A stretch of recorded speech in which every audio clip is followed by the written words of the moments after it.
Europe 1, bonjour. Raphaël Duchemin. 6h19 sur Europe 1, les Parisiens jouent à domicile ce soir. Mais les encouragements de leurs supporters vont-ils suffire à battre le Real Madrid? Match retour des huitièmes de finale de la Ligue des Champions. Bonjour Denis Troche. Bonjour Raphaël, Merci, bonjour à tous. Merci d'être avec nous. Sur Europe 1, vous avez été entraîneur adjoint du PSG. Vous êtes aujourd'hui préparateur mental, notamment de sportifs, mais pas seulement. Real, PSG, PSG, Real, vous avez connu cette adrénaline-là en 1993. Quand Madrid s'est fait sortir, vous étiez aux côtés d'Arthur Georges. Qu'est-ce qui a fait la différence à l'époque entre les deux équipes ? À l'époque, on découvrait l'Europe, donc chaque match était une défriche. On défrichait le terrain, donc c'était une finalité. Contrairement à maintenant où la finalité, c'est le titre de champion d'Europe. Donc dans 6 matchs seulement. Donc il va falloir patienter encore 6 matchs pour être champion d'Europe. Pour autant, à l'époque, si on a réussi à faire quelque chose, c'est parce qu'il y a eu véritablement un concours de circonstances, des interactions positives dans tous les sens, entre le public, les journalistes, les spectateurs, les supporters, les dirigeants, les joueurs. Tout le monde était amené à découvrir quelque chose de nouveau, donc on ne s'attendait pas à ce qui allait arriver, et c'est pour cette raison qu'il y a eu ce match fabuleux de 93. Mais si on regarde l'alignement des planètes, on est exactement dans la même configuration. Match perdu à l'aller. Oui, match perdu à l'aller 3-1. Et un retour. Comme aujourd'hui. Comme aujourd'hui, exactement la même configuration. Toutefois, on ne programme pas les événements.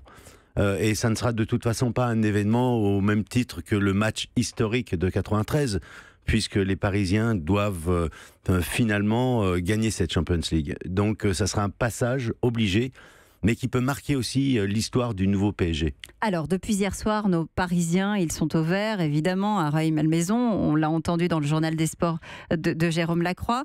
Cette mise à l'écart, justement, avant un rendez-vous de taille, elle permet quoi, justement, de fusionner le groupe, de manger, dormir, penser foot à 200%?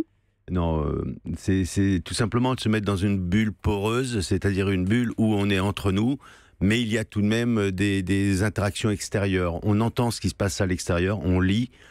Pour autant, on est confiné et on est focus sur un seul et même objectif, celui de jouer la rencontre et surtout de ne pas sortir de quelque chose qui nous est coutumier. On doit dépenser un minimum d'énergie avec les éléments extérieurs, mais c'est dans chaque événement qui puisse exister dans la vie, il faut se concentrer normalement sur ce que l'on sait faire. Vous dites normalement, c'est-à-dire qu'il n'y a pas de différence entre un match comme celui de ce soir et un match de championnat de Ligue 1?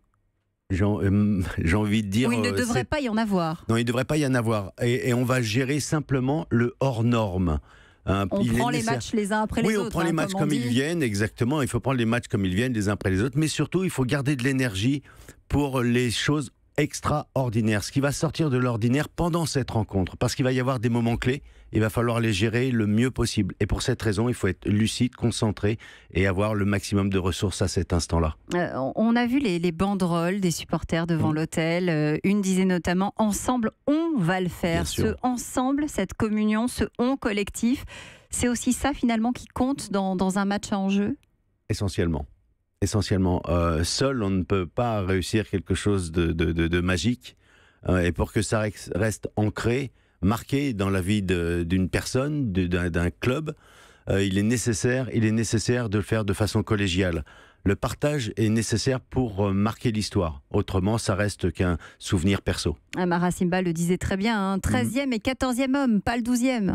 Oui, et si même on peut aller chercher des extraterrestres pour nous aider dans ces moments-là, on va le faire. Donc on recherche tout ça, oui, des repères et aussi des moments sublimes. Qu'est-ce qui se passe en ce moment, là, à quelques heures de la rencontre, dans la tête des joueurs? Les joueurs dorment. Quand ils vont se réveiller. Quand ils vont se réveiller, ils vont aller sur leur routine. Ils vont retrouver les réflexes que chacun d'entre eux connaît, de manière à ne pas se perdre dans une journée qui va leur sembler très longue. Dites-moi, sans Neymar, Denis Troche, la physionomie du match, elle est forcément changée. On a beaucoup vu André Di Maria depuis que le Brésilien est forfait. Malgré tout, PSG Real, ça reste un classique? Bien sûr. Même dans ces conditions-là? Surtout dans ces conditions-là, on ne peut pas aller au bout d'une compétition sans avoir quelques chaos, quelques ennuis. Et si on ne peut pas passer outre ces problématiques, on ne peut pas être champion d'Europe. Donc il est nécessaire de savoir qu'il faut gérer au moins mal ces positions un petit peu particulières. Vous parlez de gestion, justement, le coaching d'Emery, là, il compte beaucoup. En quoi est-ce qu'il peut changer les choses, justement? Ils doivent se servir de la défaite à l'aller ou au contraire essayer d'aller dans ce match sans arrière-pensée? Oui, il a déjà ce match-là depuis le match aller. J'imagine qu'il pense, qu'il structure sa façon de faire, ses actions, ses comportements, ses attitudes vis-à-vis des joueurs de manière à ce qu'il n'y ait pas de surprise. Et surtout, dans ces moments-là, il ne faut pas non plus penser trop. Je pense que les joueurs, le staff, à aucun moment ne pensent plus à l'absence de Neymar, mais plutôt à la participation de Di Maria, parce qu'ils ne vont pas jouer, bien sûr, à 10 sans Neymar, mais vont bien jouer à 11 avec Di Maria, et les 11 titulaires seront sans Neymar. Donc il est nécessaire de se donner un objectif et une optique lié à ces 11 titulaires. Ça, c'est essentiel. Si je vous dis Barça, remontada, il y a un an, vous disiez ici même que c'était possible. C'est pareil pour le PSG? Oui, je disais ça pour la remontada, parce que tout est possible à partir du moment où on y croit. Il n'y a aucune raison que le PSG n'y croit pas sur cette rencontre. Pour autant, il y a une grande expérience et qu'on ne peut pas nier entre le Real et le PSG. Le Real a un passé les joueurs, les dirigeants, les supporters, le club, que n'a pas encore le PSG. Mais c'est peut-être le moment de marquer l'histoire. Et avant le match de ce soir, on va vous retrouver, Denis Troche, pour une émission spéciale. Ce sera cet après-midi, aux côtés de Thomas Touroud, dans Y a pas péno. Vous êtes un peu notre fil rouge, hein, en direct du studio Merlin. Ce sera entre 17h et 18h pour l'avant-match sur Europe 1, bien sûr. Merci. Avec grand plaisir, merci à vous. Europe 1.